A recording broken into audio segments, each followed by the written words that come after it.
Hello, I'm Martijn Graat and this is Does Logistics Matter? A podcast on trends and innovations in supply chain and logistics. Answering yes to the question today is Steven Schouten, Business Development Manager, Intelligent Automation at Visma Connect. On this episode, we talk about hyper-automation in logistics and how to create superhumans. Please enjoy my conversation with Steven Schouten. Steven, welcome to the show. Hi. My first question is always, does logistics matter? Yes, of course, logistics does matter, yeah. Good, then you're on the right show. Can you tell our listeners how you ended up in logistics? Yeah, of course. Well, it's pretty much a very big personal interest of myself. Because if I look at logistics, then you see that logistics has a key role in basically everything that we do from day to day. So if it is buying something on Amazon and getting it delivered on the same day at your house, or getting a shipment of cattle from Uruguay to China, which I have been involved in, logistics is a key part in everything that we do. And that's something I find extremely fascinating. And what you also see now and in the past and basically at all the points in time, is that when logistics is done right, then everything else is already almost done. And that's a very nice thing to see. Yeah, great. So how did you end up moving cattle? Yeah, I had actually a business in China where we were going to sell milk to a Nestle, a big dairy company. Because in China there was, at least back then, I'm not sure how it is now, but at least back then, there was a huge shortage of good quality milk. And with our expertise from the West, so from the United States and from the Netherlands, we went there to see, can we do something for the Chinese to produce good quality milk? So we wanted to build 6 farms for the milk production. And in China, there is a law that you can only get your cows from certain countries. And Uruguay was one of them. So we wanted to get those cows from Uruguay. Great. Interesting project. Very interesting. And how is logistics weaved into the job you have today? Yeah, well, and now I'm more into IT. So instead of, since I was a kid, I was sort of in farming, but now I'm more in IT. And that's actually a really good combination, IT and logistics. Because there's a lot of room to improve IT-wise in the logistics sector. So what I said before, when logistics is done right, a lot of the process is done right already. And IT is something that really can improve the whole supply chain, communication within logistics, and also just internal matters that can be automated. For sure.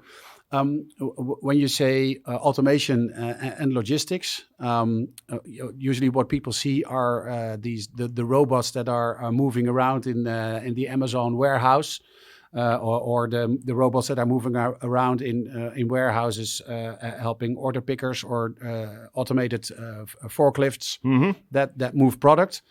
Is that the automation you're talking about? No, that's actually not the automation I'm talking about. We're actually talking about business process automation, more in the IT system themselves. So you can think of examples like administrative processes that can be automated. So for example, one employee has to fill in orders into a certain system to process them. Processes like that then can be automated. So it's more like automating the person or helping the person in the office instead of at a factory or at a warehouse. Okay, so you mentioned order processing. Are there other points in the logistics operation that are suitable for this type of automation? Well, it's extremely broad where you can use it, and basically you can use it in many IT processes. So it's important in this one that's actually an IT process. Mm-hmm. So there's 2 or more systems involved in a certain line of processes. But then you can basically automate anything. You can think of automating, for example, customer service. So instead of replying to an email yourself, you can have automated replies, specific for the question. So of course, when you say automated email, it's easy because when I'm out of the office, I just do an out of office reply and you get an automated response. Yeah. But it goes, of course, a little bit further than that. Yeah. So you send an email with quite a complex question, maybe. So where's my cargo, or how long do I have to wait, and or can you do something for me? And using the proper automation tools, you can actually let an artificial intelligence robot see that email, see what's actually in that email, and also process it to a following step. Because some questions need to go to customer service, other questions need to go to a transportation planner. Exactly. Yeah, exactly. Yeah. Oh, that's interesting. And that's, for example, a start. You can start there, but you can go as far as you want. So first, you mentioned it actually absolutely correctly.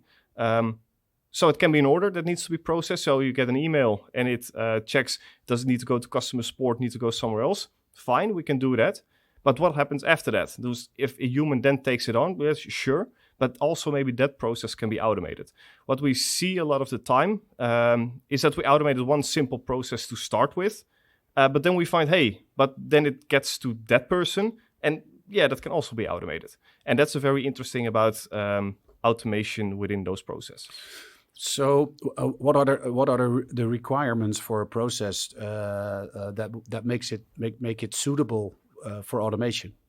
I mentioned one thing already. So, need to be IT systems involved for this sort of office work. But another important thing is that there are a lot of things that need to be happen repeatedly. So emails that need to be responded to repeatedly. But you can also think of reports that need to be filled out. So you got certain reports and they need certain key figures in that report. Can do it manually, but can also do it by the machine. Well, what then is the question that you need to ask? You might have to do that every month or every year. But if that only takes maybe 1 hour per month, maybe that's okay to do it manually. It really matters when you start to do those kind of processes multiple times over, that you actually can save tangible time. So if you have that same report that you need to use 1 hour with, you need to work 1 hour on that report. If you need to do that 100 times per month, well, then it's very good to automate that process. Okay. So it needs to be repetitive tasks. Okay. Yeah. So what's the benefit for me as an employee if a robotic process automates my tasks? Yeah. I always like to refer to a certain book. The book is called Human Plus Machine, and that basically describes that perfectly. So it doesn't replace per se a human, but it makes a human a superhuman. That's how the book describes it. Okay. Do you know the writer by any chance? I will have to look that up. No, that's okay. But what happens there is, so you get at the office, just an example that I had myself as well when I worked at a call center. I come at the office at 9 o'clock and the first thing I see is a mailbox with 100, 200 emails in there that people send them overnight. Well, my first 2-3 hours will go to check that mailbox and allocate the mails to the certain people that need to act with them. Well, it would be for me a lot easier when I come to the office at 9 o'clock, I get my coffee, and the email box is empty because it's already allocated to the right people. So I start my day with a clear mind. I don't have to spend 3 hours with stuff that I don't really want to do anyway. It's not really added value because I want to be working with the customers instead of with allocating mails to other colleagues of mine. Okay. Because usually there's a lot of fear, I think, when people hear about robots, is that, the robots are coming and, there goes my job. Yeah. So the end goal of robotic process automation is not replacement of people, but making them superhuman. Making them superhuman. Yeah, I think that's the right word. Making them feel that they do a valuable job and actually add value to the customers and be there for the customer instead of for their internal processes. Yeah. Most repetitive tasks are also, I think, look at data entry, for example.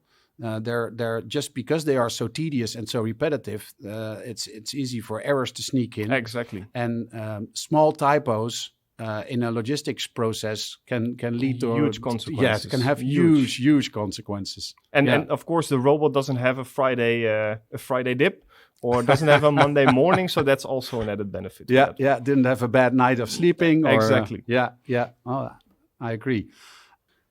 Can you talk about one of these logistics operations where you have turned regular logistics operators into superhumans? Yeah, we have done quite a few, but I like to point out one in particular because it really indicates how a small number can add up to a big number in the long term. So there's a big company, and they have about 5,000 support questions every quarter or so. What happens? So the support question comes in, and a person needs to allocate it to a certain department, depending on what's included in that ticket. So for one question needs to go to department A, and for the other question needs to go to department B. Yeah. Besides that, it's also important that there are certain priorities. So some questions have a priority, so it needs to be fixed within hours, and others have a little bit less priority and have to be fixed in 14 days or a little bit less. So those are two important factors. I explained that before with my email example as well. In this case, what happened before we automated that process? So I had a person working on the process to check those emails, check those support questions, and allocate them to the right person, and also giving the priority with that specific question. Took about 5 minutes per question. It doesn't sound like a lot, but when that adds up to about 5,000 per quarter, well, you get to about exactly 419 hours. Oh wow! And that's a time that can be saved within 3 months. And it's quite it wasn't very easy process, but was very doable. So what we did there is with AI, with artificial intelligence, with text classification, we see what's actually in that support email. And based on that, we allocate it to the right people. And it's also, which makes it really interesting, is that also it learns itself. So a support ticket can contain open text. And open text is, maybe there's people listening who have a background in artificial intelligence. It's extremely difficult to process. Well, it's difficult to process because it can change in any time. So one question I can ask you 20, 30 different ways while asking exactly the same thing. So what it does is with every question that is allocated to a certain person, it also indicates how sure the robot is in the content of that question. So for example, if it's 80% sure, the robot is sure enough and it goes right to my colleague. If it's only 50%, so we say the robot is not too sure, then we have a person look at it, see if it's okay or if it's not okay. And if he sees, it's okay, then the robot knows that for the next time a question like that comes in. Okay. If it's not okay, he also knows that for the question. Yeah. So that's how the robot will actually learn towards the future, and the time saved will be more and more and more. Yeah, I'm seeing that when I use Feedly. It's an RSS reader that I use to stay knowledgeable about what happens in logistics. I follow various blogs and sites there, and it also has the little sign of the robot with it, and it says, I forgot the name of the robot, but it has a cute name, and it says, "Is 80% sure that this article is about supply chain? Is he correct?" Yeah. So sometimes I click the button and sometimes I don't. But I guess when you do this in a business process, the person has to, because the email needs to go to the left or to the right. Exactly. True. Great. And then you talk about priorities. So if this is about a shipment that's about to be stopped at a border, which can cause delays, that means high priority. Yep. And if it's a question, if the boat's still at sea, then you have a little bit more time to solve the issue. Yeah, true. It's nice that you mentioned the second question or the second case. Because that's another case how we can automate certain things. And that's why would you send me an email with asking where my shipment is? It's very easy to actually ask that on the website. So, and that's also something that you can automate. Why? Because an email, it's quite it's a bigger step to take for asking where your shipment is. It's a lot easier and a lot more helpful for your customer to have a place on your website where you can ask it. And that's also something that can be automated. So what we've also done is put a simple chat solution on the homepage of a website. Use a connection towards where the information is stored at the customer, just to pick up the shipment information and communicate that back to the person who asks it. And the nice thing of that one is, then maybe we need a good backend with all the information stored very neatly.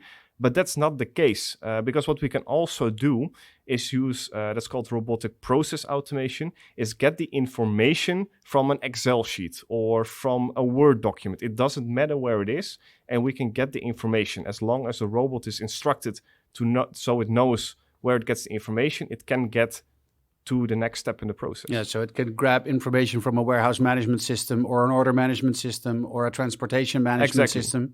As long as it is, if it's taught how to do that one, yeah.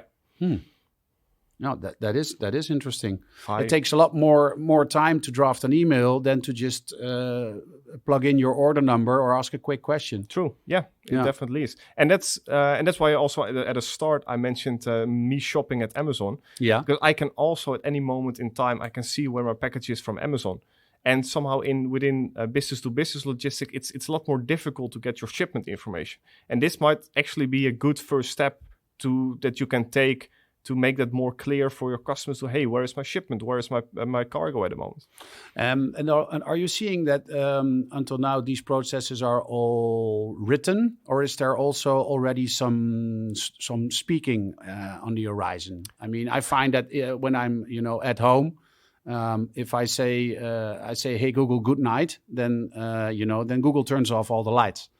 So do you already see companies using voice for this process? No, maybe Amazon will do that because they have basically infinite resources. But normal tools and also very accessible tools for everyone, those are all written. Yeah, basically those are all written. Because voice, so I mentioned already that you can ask a question in 20 different types. When we write to each other, that's even more when we speak to each other. Because you have a different accent maybe, or you have a different tone in your voice. And that's a lot more difficult. And how do you respond then? Do you respond by text or do you respond by voice? And how is that voice? And does it have to say? So it's a lot more difficult. And voice is, of course, a lot more difficult to detect what it actually says and also formulate the right answer to that. And text in that case it's a lot easier. Yeah, no, I can understand. So that's definitely a future development. So if we look at automation and we look at logistics, and already the developments are exciting. What do you see looking forward? I think the biggest development happening in the coming years has everything to do regarding sustainability, and in specific the CO2 reporting to the government. So concerning also the Paris Agreement, countries now have to know how much CO2 is emitted. And that means that every company within a country needs to report how much CO2 is emitted. So in Sweden and in Germany, for example, they have already such a law in place. So companies there report how much they CO2 they emit. But in the Netherlands, that will come into effect in 2023. Okay, so how will automation help companies in reporting their carbon footprint? I think how automation can help in there is making the right calculation for those reports. So let's say you have a big manufacturer of something, of clothes, for example, and they have transportation companies in service, of course. But a transportation company, so one big manufacturer is one transportation company, just to make it a little bit easy. But that specific transportation company, of course, has different customers as well. Yeah. Also to fill in the truck, to load up the truck fully. So let's give the example. So the transportation company has two customers, and one customer needs to have their cargo loaded to Utrecht, and the other one needs to go to Zwolle. Yes. You might think it's quite easy. So first it goes to Utrecht, so it pays for half the emission from Utrecht from their where they started, and the other half will get paid fully by the customer in Zwolle. Yeah. Well, there's a big difference there because maybe the customer in Zwolle has 5 units in the truck, and Utrecht only has 1 unit. So of course the customer in Utrecht doesn't want to pay for the full half from their starting location to Utrecht. Yeah, that's true. And the same for Zwolle. And the load maybe has also a factor in how much CO2 is actually emitted. And all those kind of things need to be taken into account when reporting the right CO2 emissions towards your customer. So the transportation company, he needs to report their emissions towards their customers, so that big clothing manufacturer, for example. And that clothing manufacturer then in turn needs to report it back to the government. Yeah, so it sounds like large volumes of various types of data that have to be analyzed and then allocated to the right customers and to the right companies. Exactly, and I think the word you used, allocation, that's the key here, and that's how you can solve this one. Because now we're talking about one truck, but what if it goes first by truck and then maybe by ship, or maybe by air freight or whatever? That all needs to be taken into account with that calculation and therefore with the allocation as well. So nobody pays too much and nobody pays too little. It is how it should be. Yeah, that's everything from 33 pallets on a truck to more than 20,000 containers on an ocean vessel. Exactly. Yeah. Exactly. Okay. So these companies are reporting into governments, which is good and which is necessary. But there's a growing interest in sustainability. Yep. There's consumers that are deciding to buy from this company because they look at their carbon footprint and ignore that company because it's doing things that are harmful to the world. So I can imagine that this information is more useful to companies than just the reporting to the government. Oh, yeah, for sure. Yeah, definitely. You also see a lot more that when a new transportation company is selected, that CO2 is taking a role in that selection procedure. Mm-hmm. Not as much as personally I would like to see, but it's getting there. And what we hear from those companies as well is that it gets a bigger and bigger role. So the big manufacturer, for example, thinks very important that CO2 is reported correctly, so then they can tell their customers as well, hey, in this case, we emitted only this much CO2. Furthermore, of course, for every ton CO2 you will need to pay. So if your transportation company can do it very sustainable and with low emissions, in turn, your costs will go down as well because you simply have to pay less to the government. But also another very important one is that you can actually steer on the information that you have. So on one hand, you have your CO2 emissions, which is great and you need to steer on that. But you have way more information, of course, especially as a logistical company. So you have financial information, you have a planning info, you got all kinds of information. And combining those data sources, you can improve your whole business model. So let's say we got that example from Utrecht and Zwolle again. Mm-hmm. So the whole time you go from one place to Utrecht and then to Zwolle. But maybe it is better to go from Zwolle to Utrecht. And also it's difficult to do it yourself, but then you can simulate it based on the data that you have from your own sources, but also from external sources. So now with, in the day we live now, we can get data from Google Maps. So we know at 6 o'clock there's a huge traffic jam between The Hague and Utrecht. You don't want to go there. So let's avoid that highway at 6 o'clock and make sure we are at that highway at 2 o'clock, for example, and we take a different route back. And that already can get, a big efficiency efficiency on your business. Just by knowing, you can steer on it.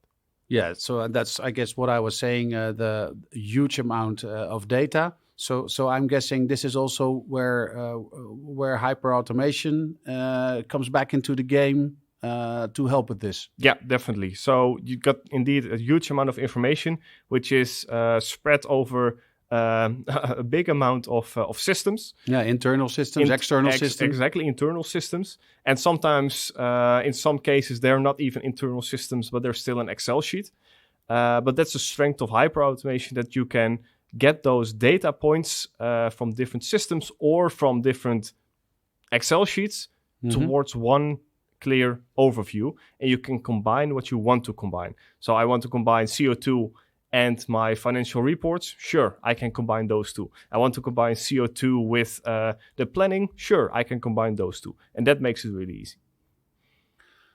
Steven, thank you for that. I think you clearly explained what hyper-automation is and what the power of hyper-automation is. Do you have any closing thoughts for our listeners? Yeah, I would say realize what you have. Because of course, your core business is, for example, transportation, but you produce so much data. And all the data is usable in some way or form to measure your performance better, to steer on the data that you produced in the past. And that's important. Just be aware of what you have. And then you can start, hey, I have that data. I produce this data. Now what can I do with it? And that what we can do with it, that's exactly something that we normally help with. Excellent advice. Thank you. Thank you very much. Thank you for listening to Does Logistics Matter? For more on trends and innovations in supply chain and logistics, visit our blog on logisticsmatter.com.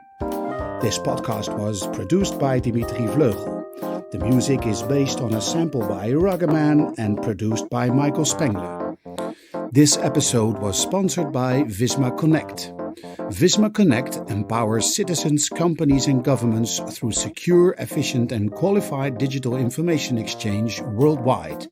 They do this by designing, building, connecting, analyzing and managing information chains and data sharing ecosystems for the public, healthcare, logistics and financial sectors. For more information, please visit vismaconnect.com. That's VISMA Connect.com.